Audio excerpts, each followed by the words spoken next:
کھانے میں احتیاط، کہتے غذا کو دوا کی طرح استعمال کرو تو غذا سے دوا بن جائے گی، اور جن چیزوں سے پرہیز ضروری ہے ان سے بچنا، اور جو چیزیں ضرر رساں ہیں ان سے احتراز کرنا، کیونکہ فقہاء اور اطباء متفق ہے کہ معلوم المضرت چیز کا استعمال ناجائز اور حرام،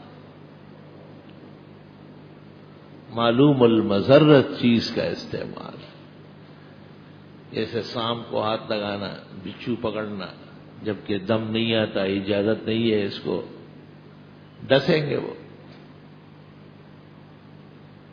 اسی طرح ایک مرض کے متعلق طبیب اور ڈاکٹر کا فیصلہ ہے کہ یہ غذا، یہ کھانا نقصان کرے گا، جیسے شوگر میں میٹھا، بلڈ پریشر میں تیز مرچ مسالے والی چیزیں،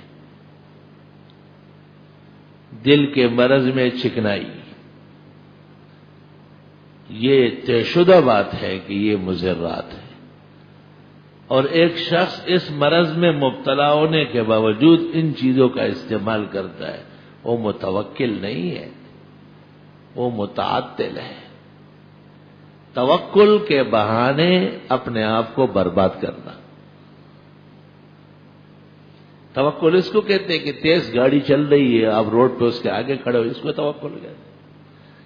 توکل اس کو کہتے ہیں کہ آپ اپنے راستے سے کنارے سے چلے، اللہ پر آسرا کر کے کہ اللہ بچانے والا ہے۔ توکل اسے کہتے ہیں کہ آپ سینکے سے چمچ بھر کے منہ میں ڈالے کہ بسم اللہ و توکلت علی اللہ، یہ توکل کا مذاق اڑانا ہے، یہ توکل کی ہنسی اڑانی ہے۔ شرائع کا ذمہ دار اس پر تعزیر کر سکتا ہے، سزا مقرر کر سکتا ہے۔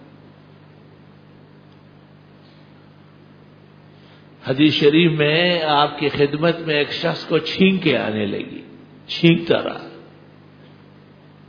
آپ نے کہا انت مسقوب فتداوی، تجھے زکام ہو گیا ہے، دوا لے لینا۔ اس نے کہا اگر اللہ تعالیٰ نے صحت و زندگی لکھی ہے تو ملے گی، ورنہ نہیں ہوگی۔ آپ نے اس کو غور سے دیکھا، غصے سے کہا تمہیں معلوم نہیں ہے کہ اللہ نے ہر مرض کی دوا پیدا کی، اور تم کو دوا استعمال کرنا ضروری ہے، آگے اللہ کی مرضی ہے کہ اس میں شفا دے یا نہ دے، یہ اس کا اختیار ہے۔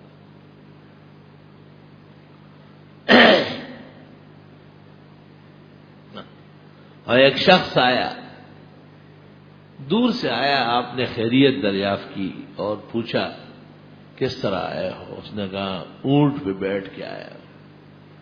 تو آپ نے پوچھا کہ اونٹ کو عقلتہ، گھٹنا باندھ کے اندر آئے؟ اس نے کہا توکلتہ، ویسے چھوڑ دیا۔ آپ نے کہا عاقل ہو ثم توکل ہو، اونٹ کا گھٹنا جا کے باندھ دو پھر توکل کرو۔ جو ذمہ داری تیری تھی اونٹ کو کا گھٹنا باندھنا وہ تو کرتے رہیے، اور توکل تو عاقل ہو ثم توکل ہو۔